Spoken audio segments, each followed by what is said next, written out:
주의 성령께서 우리 예배를 연락하시며 아버지 하나님 이 예배 시종을 주장하시고 인도해 주시기를 간절히 바라옵고나옵나이다. 특별히 하나님이 주시는 말씀을 사모하오니 아버지여 이 시간에 하나님 아버지의 주의 성령께서 말씀하여 주셔서 하나님의 말씀을 우리의 심령 우리의 영혼 속에 담아주시고 우리가 험악한 세상 속에서도 우리가 말씀 의지하고 주의 말씀 때문에 좌로도 우로도 흔들리지 아니하고 영원한 그 나라까지 힘차게 달려가게 하여 주시옵소서. 아버지 하나님 이 시간도 종의 입술을 기름 부어 말씀의 도구로 사용하시고 말씀의 지혜와 지식과 능력을 더해 주시며 성령이 말하게 하심을 따라 하나님의 말씀을 담대히 증거함으로 전하는 종이나 말씀을 섬하는 우리 모두가 다 하나님의 큰 은혜의 시간 복된 시간이 되게 하여 주시옵소서. 우리 구주 예수님의 이름으로 기도하옵나이다. 아멘. 오늘은 우리가 그리스도의 심장으로 라고 하는 이런 제목으로 같이 은혜를 받도록 하겠습니다. 오늘 본문 그 8절에 보면은 바울은 빌립보 교회 성도들에게 내가 그리스도의 심장으로 여러분을 사랑합니다 라고 이렇게 고백을 하는 것입니다. 여기서 심장이라고 하는 말에 해당되는 헬라어는 사람이나 또는 짐승의 어떤 심장 또는 허파, 간, 콩팥 등 이 몸 안에 이 장기들을 의미하는 그런 말이 되겠습니다. 예를 들어서 그 양심의 가책을 받고 예수님을 팔았기 때문에 그가 양심의 가책을 받고 이제 은 30을 30을 갖고 했다가 목매어 달아 죽은 그 가룟 유다에 대해서 사도행전 1장 18절은 그렇게 말하고 있어요. 이 사람이 불의한 삭스로 밭을 사고 후에 몸이 곤두박질하여 배가 터져 창자가 다 흘러나온지라 라고 이렇게 말을 합니다. 그 사도행전을 기록한 의사 누가는 이런 처참한 상황을 실질적으로 사실적으로 그렇게 기록을 할 때 이 심장이라고 하는 말을 사용했던 것입니다. 심장은 우리 몸속에서 평생을 잠시도 쉬지 않고 우리 생명을 유지하도록 계속 그러기 위해서 굉장한 그런 중요한 그런 장기다 하는 것입니다. 하루에 7,500리터의 그 혈액을 순환시키는 그런 장기를 가리켜 말합니다. 그런데 이 단순한 물질적인 그런 것 외에 이 심장이라는 것은 마음이나 또는 감정을 나타낼 때도 사용되기도 한다 이거예요. 그래 우리가 영어 성경에서 가운데서는 그 심장을 애정 또는 사랑 이런 단어로 번역을 하기도 합니다. 한글 성경들 중에는 어떤 번역은 마음을 뜻하는 그리스도의 심정으로 사랑한다라고 이렇게 의역을 하는가 하면 우리가 오늘 우리 성경은 그리스도의 심장으로라고 이렇게 직역을 함으로써 더 강렬한 그런 의미를 나타내고 있습니다. 성경에 마음과 심장이라는 단어를 병행해서 사용한 그런 예가 많이 나옵니다. 시인인 다윗은 시편 16편 10절에도 나를 훈계하신 하나님 여호와를 찬양할지로다 밤마다 내 양심이 나를 교훈한도다 라고 이렇게 노래를 했습니다. 내 양심이 어떻게 교훈을 하는가? 이때 그 양심 혹은 심장 이것을 같은 의미로 사용하는 것입니다. 하나님께서 밤마다 나의 마음, 내 양심에 좋은 교훈을 주시고 그러니 내가 주님을 찬양합니다 라고 하는 말을 이렇게 비유적으로 표현했습니다. 또 그런가 하면 시편 73편 21절에 내 마음이 산란하며 내 양심이 찔렸도다 라고 이렇게 말합니다. 이 말을 다른 번역으로 읽으면 내 마음이 쓰리고 그리고 심장이 찔리듯 아팠다 라고 이렇게 되는 것입니다. 이렇게 심장과 이 마음은 같은 의미로 표현을 했습니다. 그래서 심장을 의미할 때 이 하트라고 있죠. 하트라는 사인은 그 사랑을 표현할 때 아주 만국통상 그런 기호입니다. 사랑합니다 하면서 이렇게 손가락을 해서 엄지손가락과 이 집게손가락을 이렇게 연결해서 그 하트 모양을 그립니다. 진정한 사랑은 마음에서 시작되고 마음으로 통하는 것이기에 이 하트 모양으로 이제 그렇게 그리죠. 사랑하는 사람이 곁에 있으면 심장이 박동이 빨라진다고 해요. 또 사랑하는 사람을 마음에 떠올리면 콩당콩당 뛰기 시작하는 것이 바로 심장이기에 사람들은 사랑의 어떤 그 모양이 있다면 그것이 바로 심장과 같은 것이다 라고 해서 이렇게 하트 모양을 그리기도 합니다.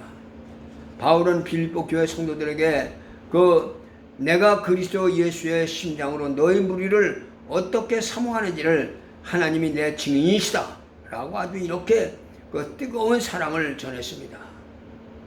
내가 온 마음을 다해서 여러분을 사랑합니다. 또 나의 심장을 바쳐 사랑합니다 라고 이렇게 해도 성도들은 그 바울의 사랑하는 마음을 충분히 전달받을 것입니다. 그런데 내가 그리스도의 심장으로 여러분을 사랑합니다 라고 함으로써 그 성도들을 향한 바울의 그 사랑이 얼마나 간절한가 하는 것을 이제 강조한 것입니다. 그리스도께서 우리 인간을 사랑하신 그 심정, 그 마음으로 빌립보 교회들을 사랑한다는 그런 뜻이니 자기 목숨을 내어주기까지 사람들을 사랑하신 예수 그리스도의 사랑으로 나도 여러분을 사랑한다고 이렇게 고백을 한 것입니다. 그래서 이 사랑은 그저 아는 사람들끼리 가볍게 주고받는 그런 인사치레 이런 정도의 사랑이 아니라 목숨을 다한 진실된 그런 사랑 고백이다 하는 것입니다. 인간관계에서 신뢰가 쌓이고 우정이 두터워지면은 마음에 쏙 드는 사람들끼리 여러가지 이해타산 같은 것이 없이 헌신적으로 대합니다. 이럴 때 하는 말이 간이라도 빼줄 것 같이 행동을 한다라고 이런 말을 합니다. 그 정도가 될 수 있다면 정말 멋진 사랑 혹은 멋진 우정이 아닐 수가 없는 것입니다. 간 건강이 좋지 않은 사람에게는 간이라도 빼주겠다고 하는 그런 표현이 어떤 말보다도 감동적으로 들릴 것입니다. 그런데 이 간이라도 빼줄 것 같은 친절한 그런 정도가 아니라 정말로 간을 떼주는 이런 사람들도 있죠. 가끔 우리가 매스컴에서 보면은 간암에 걸려서 죽음을 헤매는 그런 그 아버지에게 자기의 건강한 간을 제공함으로써 이식수술로 아버지를 살린 그 아들에 대한 그런 미담들, 이런 것들을 우리가 가슴에 뭉클하게 합니다. 이런 일은 피를 나눈 형제나 또는 자식이라고 그렇다고 해서 아무나 할 수 있는 일은 또 아니기 때문입니다. 물론 장기를 기증한다고 하고 싶다고 해서 무조건 되는 것도 아닙니다. 장기의 그 공여자와 수여자 사이에 이 적합성 검사를 받아야 하고, 또 장기를 주고 싶은 이 공여자의 그 신체 건강은 물론이고 정신 건강까지 체크를 하는 복잡한 이런 절차를 통과한 후에야 실시되는 것이니 결코 쉬운 일은 아니다는 겁니다. 하지만 그 모든 것을 떠나서 나의 폐 한쪽을 떼어주며 질병으로 고생하는 동생을 살릴 수 있다고 하고 나선 그 언니의 사랑은 참으로 대단한 사랑이죠. 이런 사람이 누군가를 나의 심장으로 사랑한다라고 말합니다. 그런데 우리가 이런 사랑을 받는 사람들이라는 사실을 또한 우리가 알고 있어야 된다는 것입니다. 무슨 말이냐? 여러분은 이미 예수 그리스도로부터 이렇게 놀랍고 엄청난 그런 사랑을 받고 새 생명을 얻은 사람들이라는 사실을 우리는 꼭 기억하며 살아야 된다는 것입니다. 십자가에서 우리를 위해서 대신 죽으신 예수 그리스도의 희생의 대가로 죄사함을 받은 우리는 마치 예수 그리스도의 그 심장을 이식받아 새롭게 살고 있는 그런 사람과 같은 것이다. 죄인들을 불쌍히 여기시고 구원하시려는 그리스도의 마음, 그 사랑이 곧 그리스도의 심장이며 우리를 위해 자기 목숨을 버리신 그 사랑을 받아 우리가 새 사람으로 사는 것입니다. 예수께 사도로 부름을 받은 이 바울이 이 사실을 항상 그런 마음에 깊이 새기고 있었습니다. 디모데전서 1장 13절에 내가 전에는 회방자요 비방자요 혹행자였더니 도리어 궁유를 입은 것은 내가 믿지 아니할 때 알지 못하고 행하였음이라 라고 이런 말합니다. 그는 예수 그리스도께서 나 같은 죄인 중에 괴수에게 긍휼을 베풀어 복음을 전하는 그런 귀중한 직분을 맡기셨다고 이렇게 고백을 합니다. 십자가에서 나를 위해 피 흘려 죽으신 그리스도의 사랑이 없이는 오늘의 내가 존재할 수가 없다는 것을 깨달은 그 바울은 그래서 내가 살든지 죽든지 나의 삶은 오직 그리스도의 영광을 위한 것이 되기를 원한다고 이렇게 선언합니다. 빌립보 1장 20절에 나의 간절한 기대와 소망을 따라 아무 일에든지 부끄러워하지 아니하고 지금도 전과 같이 온전히 담대하여 살든지 죽든지 내 몸에서 그리스도가 존귀하게 되니 그리스도가 높여지기를 하나니 이는 내게 사는 것이 그리스도니 죽는 것도 유익합니다 라고 사도 바울은 이렇게 고백을 하고 있습니다. 바울이 체포영장을 가지고 지금 기독교인들을 잡으려고 다메섹 도상으로 가던 길에서 예수 그리스도를 만났습니다. 그 예수 그리스도를 만난 그 날 그의 옛사람은 주님과 함께 십자가에 못 박았던 것입니다. 이제부터는 예수 그리스도께서 내 안에 살아계시며 내 삶의 목적과 전부가 되셨다라고 이렇게 고백을 합니다. 주님을 만난 이후로 새롭게 변화된 이 바울은 예수 그리스도의 심장을 이식받은 그런 사람답게 그가 사는 이유와 목적이 오직 예수 그리스도의 영광을 위함이 되었습니다.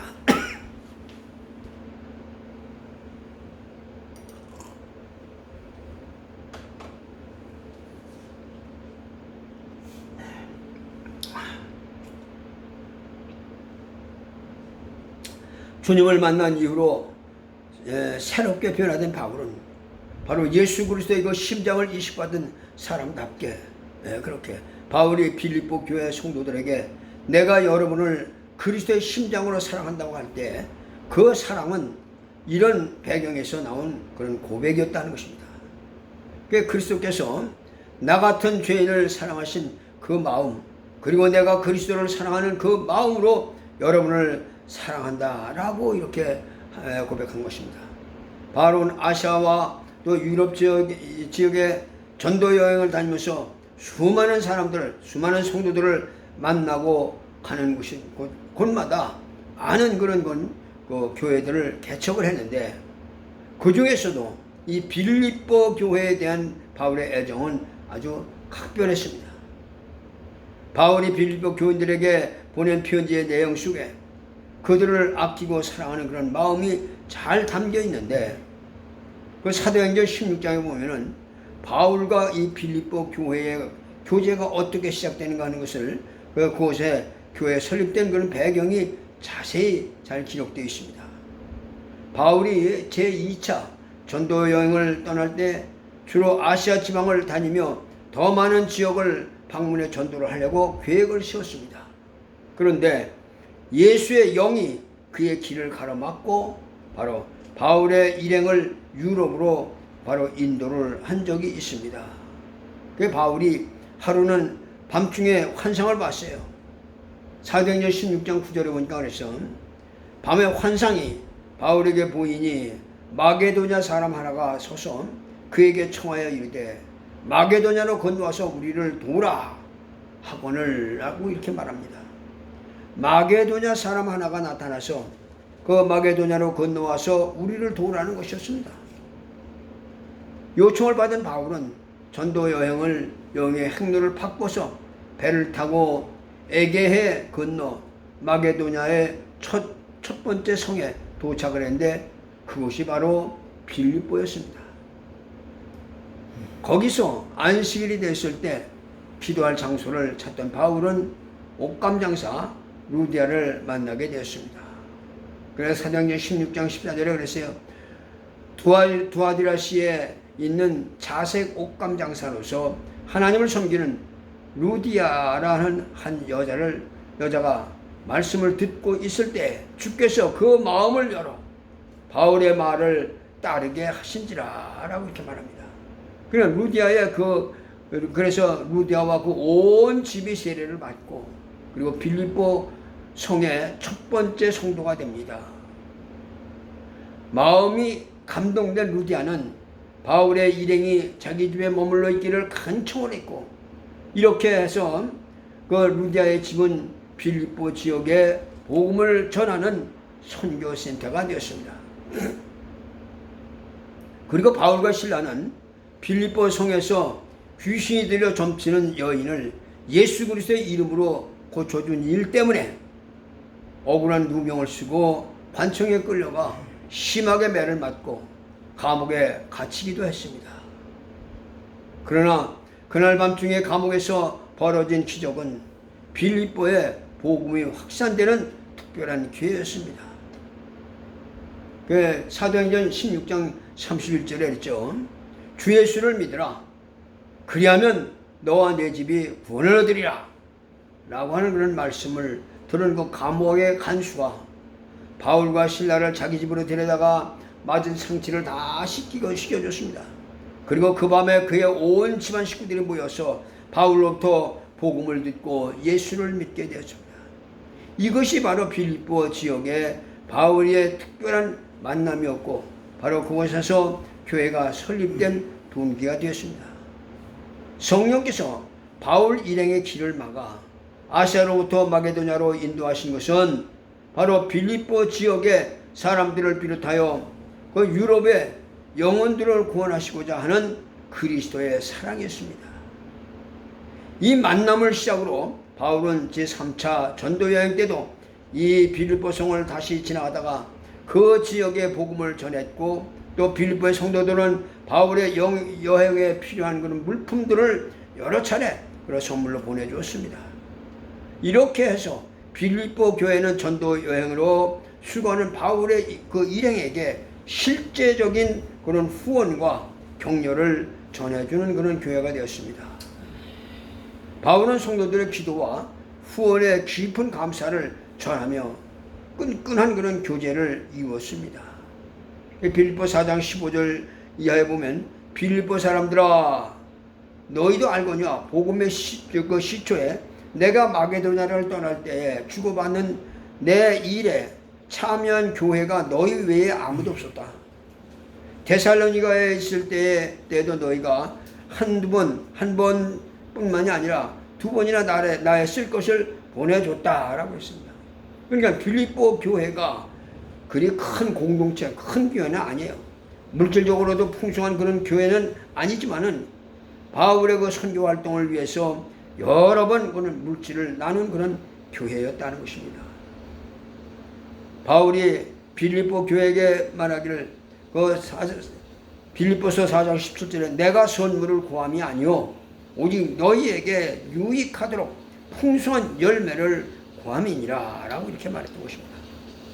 이웃의 어려움에도 관심을 보인 빌립보의 성도들은 예루살렘의 가난한 성도들을 위해서 정성껏 모금하여 바울을 통해서 구제하는 그런 일에도 동참했던 그런 교회였습니다. 바울은 빌립보 교회의 이런 점에 대해서 많은 그런 감사로 기쁨이 충만했습니다. 그래서 성도들에게 보낸 편지에 인사말에서 그들에 대한 감사와 칭찬을 아끼지 않고 이렇게 축복합니다. 오늘 3절 4절 말씀에 보면 내가 너희를 생각할 때마다 너희 하나님께 감사하며 간구할 때마다 너희 무리를 위하여 기쁨으로 항상 간구하문이라고 이렇게 말했어요. 그러니까 사도 바울은 지금 감옥 속에 있으면서도 그 빌립보 성도들을 생각할 때마다 하나님께 감사하며 기뻐했다는 것입니다. 도대체 바울이 빌립보 성도들의 무엇을 생각했기를 그렇게 감사하고 기뻐했는지 오늘 본문을 통해서 볼 수가 있습니다. 5절에 보면 너희가 첫날부터 이제까지 복음을 위한 일에 참여하고 있기 때문이라고 했어요. 여기서 첫날부터 이제까지라는 그런 표현을 쓰고 있다니요. 다시 말하면 바울이 감옥에서 빌립보 교회의 그 과거를 이제 생각해 봤습니다. 그런데 빌립보 교회의 교회가 예수님을 만나면서부터 시작을 해서 지금까지 복음 안에서 살려고 하는 그 하나님의 뜻 가운데 살려고 하는 것을 그런 모습을 회상하게 됐던 것입니다. 그래 빌립보 교회의 과거를 생각해 보니까 하나님께 감사하지 않을 수가 없었다. 오늘 6절 말씀에 너희 안에 착한 일을 시작하신 이가 그리스도 예수의 날까지 이루실 줄을 우리가 확신하노라라고 했습니다. 사도 바울은 빌립보 교인들의 구원이 완성될 것을 미리 내다보고 감사했습니다. 그러다 보니 바울이 감옥에 있으면서도 빌립보 성도들의 그 미래를 내다보는 그런 감사할 수 있고 기뻐할 수가 있었던 것입니다. 이는 너희가 첫날부터 이제까지 복음을 위한 일에 참여했기 때문이라는 것입니다. 그리고 7절 8절에 그렇게 말했죠. 내가 너희 무리를 위하여 이와 같이 생각하는 것은 마땅하니 이는 너희가 내 마음에 있음이며 나의 매임과 감옥에 들어가서 그가 있는 것을 말하고 또 복음을 변명한가 복음에 대한 말씀을 증거하는 것과 또 확정함에 너희가 다 나와 함께 은혜의 참여자가 됩니다. 빌립보 교회 성도들이 바로 이와 같이 복음을 증거하고 전파하는 일에 함께 했다는 것입니다. 내가 예수 그리스도의 심장으로 너희 무리를 얼마나 사모하는지 하나님이 내 증인이다. 사람들에게 인정을 받는 것이 하나님께서 내 증인이시다 라고 바울은 이렇게 담대하게 고백을 했던 것입니다. 바울이 빌립보의 성도들을 부를 때 그 호칭이 얼마나 친근하고 사랑스러운지 빌립보 4장 말씀을 보면 그랬어요. 4장 1절에 뭐라고 하니 그러므로 나의 사랑하고 사모하는 형제들 나의 기쁨이요 멸류관인 그런 사랑하는 자들아 라고 이렇게 그가 말했던 것입니다. 또 그런가 하면 3절에서는 뭐라고 하냐면 나와 멍에를 같이 한 자들이라고 이렇게 불렀던 것입니다. 이 선교사와 후원자 또는 목회자와 교우라는 이런 평범한 그런 관계를 넘어서 예수 그리스도의 심장을 나눈 그런 사랑스러운 형제들이고 고난의 그 멍에도 함께 졌던 그런 동력자의 관계였습니다. 바울과 빌립보 교회의 관계가 우리 모든 그 목회자와 교우들의 관계가 되어야 될 것이다. 그리고 목회자가 교우들을 그리스도의 심장으로 사랑하며 또 교우들은 주님의 몸된 교회를 그리스도의 심장으로 사랑하고 할 때 복음 전파에 함께 참여하는 뜨거운 사랑이 날마다 더해질 때 복음은 힘있게 증거되고 전파될 것이라는 것입니다. 그래서 교회는 그리스도의 피로 값지고 산 것이 바로 교회다는 것입니다. 생명의 구주이신 예수 그리스도를 만나 그 생명을 얻어 영원한 하늘나라 하나님의 백성으로 살고자 하는 사람들의 모임이 바로 교회다. 바울이 빌립보 교회 성도들을 그리스도의 심장으로 사랑하듯 우리 모두 그렇게 사랑하라는 것입니다. 아프리카의 성자 검은 대륙의 개척자라는 이름을 가진 바로 다비드 리빙스톤 박사에 대한 이야기를 이제 소개하면서 말씀을 이제 마칩니다. 그는 1840년 27살의 젊은 나이로 아프리카 선교사로 들어가서 1873년 약 한 30여 년간 아프리카인들을 위해서 헌신한 리빙스톤은 의사여 선교사였습니다. 아프리카 대륙의 구석구석을 탐험하면서 병든 사람의 육신을 치료하고 불쌍한 영혼들에게 복음을 전해서 무려 60여만 명의 아프리카인들을 하나님께로 인도한 그런 사람이라는 것입니다. 그가 지리적인 그런 탐험을 하면서 하는 그 목적은 복음을 전하기 위함이었다는 것입니다. 전도하기 위해서 가장 그 편리한 곳을 찾기 위해서 아프리카의 정글 속을 누볐기 때문에 그가 발견한 그 호수나 강이나 폭포나 그 모두가 전도의 부수적 산물이라고 할 수가 있었다는 것입니다. 그가 원하는 것은 오직 아프리카를 그리스도의 왕국으로 만들고자 하는 것이었습니다. 그래서 리빙스톤은 서구 백성들의 그 식민지 팽창주의에 합세하여 노예 매매를 일삼던 그런 노예 상인들을 책망하며 노예 무역으로부터 흑인들을 지키려고 힘썼던 그런 선교사였습니다. 이런 리빙스톤이 60세가 되던 해에 그가 기력이 쇠하여 자신의 오두막집에서 숨을 거두었습니다. 그러자 아프리카 사람들은 그의 시신을 영구로 운구하기 위해서 그 미라를 만들었습니다.